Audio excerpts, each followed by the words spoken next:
Back into the show, everyone. We have a lot of baseball to break down now in this block, and we start at Purdue Stadium. Yeah, the Shorebirds were taking on the Fred Nats tonight, and it was not a good night for the Shorebirds. Let's just get into these highlights. I know the Shorebird fans are not going to be happy to talk about this game. Now, the Birds, they were trying to avoid a two-game losing streak to the Nats. Jack Showalter on the mound for Delmarva. He needs to get out of a jam, and he does. Runner is stranded on second, but here comes the Nats. Dalen Lyle pops one up to deep center field. Runner on third tags up, and just like that, the Birds are up one. The Nats are up 1-0 on the Birds. Now, unfortunately, this night would turn ugly for Delmarva. Sammy Infante cracks it open, top of the sixth, grounder up the middle, and that brings home Lyle from third base. Nationals increase that lead to 3-0. Delmarva could not get anything going tonight.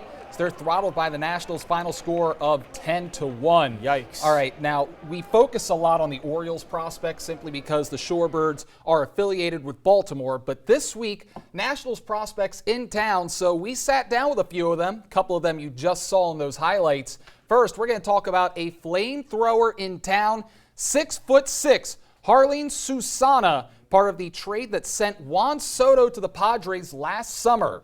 The 19-year-old has flown up prospect rankings with a fastball that tops out at 103 miles per hour. Wow. The young arm has shown a lot of promise in his first year with Fredericksburg, posting a 3.1 ERA, racking up 47 Ks through 12 starts.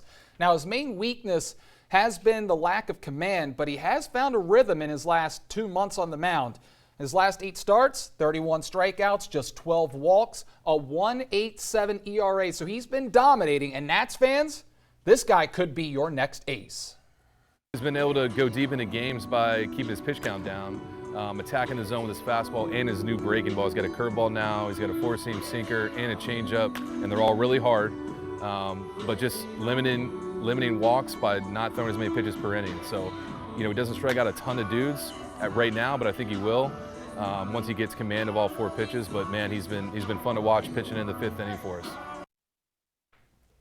Another key player to look an eye out for Fredericksburg is outfielder Dalen Lyle. The second-round pick from the 2021 draft missed the entire 2022 season due to Tommy John, but he's since returning to the field. The center fielder has been a menace on the diamond, finding his power, smashing 7 home runs while showcasing his speed, snagging over 20 bags this season. At just 20 years old, the young star is giving fans in Fredericksburg a taste of what's to come, and many are taking notice.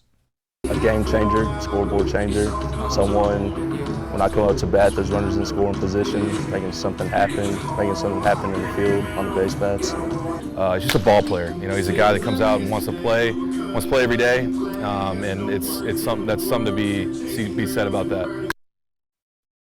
To be honest, Evan, Dalen Lyle has been a guy that's really snuck up on a lot of people this year, and he does have a lot of promise. Yeah, he sure does. Again, snagging 20 bags this season. So far, there's a lot of great. quick feet and good decision making.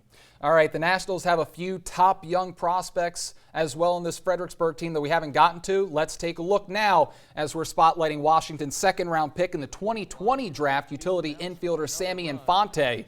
Infante, in his second go-around with the Fred Nats, the team was hoping to see more batting average this year, and so far he has done just that. After a rough 2022 where he batted just .210, Infante's average now sits over .250. He's tied for the team lead with 22 steals, though he has seen a big dip in his game power, hitting more doubles, fewer home runs. Despite the early challenges he's faced, the speedy infielder says it's all about trusting the process to make it to the big leagues. Ultimately, you got to look at the bigger picture. There's things that I have to work on as a player and as a person, and I believe the organization thinks that it's best to work on those things down here in Lowe. So, I don't second question it. I just take everything day by day, work hard, and I'll be wherever I want to be in the future.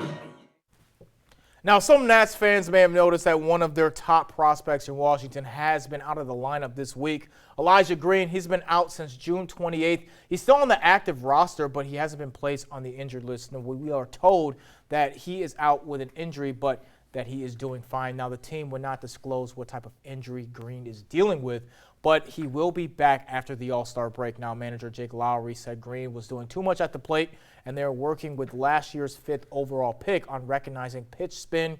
Green was struggling before sitting out, striking out 23 times into his last 36 times at bat. Yeah, the thing about Elijah Green is before the draft, we all knew there was going to be a lot of strikeout, a lot of swing and misses in his game, but he's got so much power, so much speed. He's a freakish athlete when he's on the baseball field and things are clicking for him. So as long as he can get that strikeout problem in check, we still have a top prospect. All right, that's going to do it for us for this block. When we return, we've got your weekend ahead with a high school football camp taking place here with the Gulls. We're talking about it next on Delmarva Sports Insider. Hi, I'm Allison Corbin from Kent Island Girls Basketball, and you're watching Delmarva Sports Insider.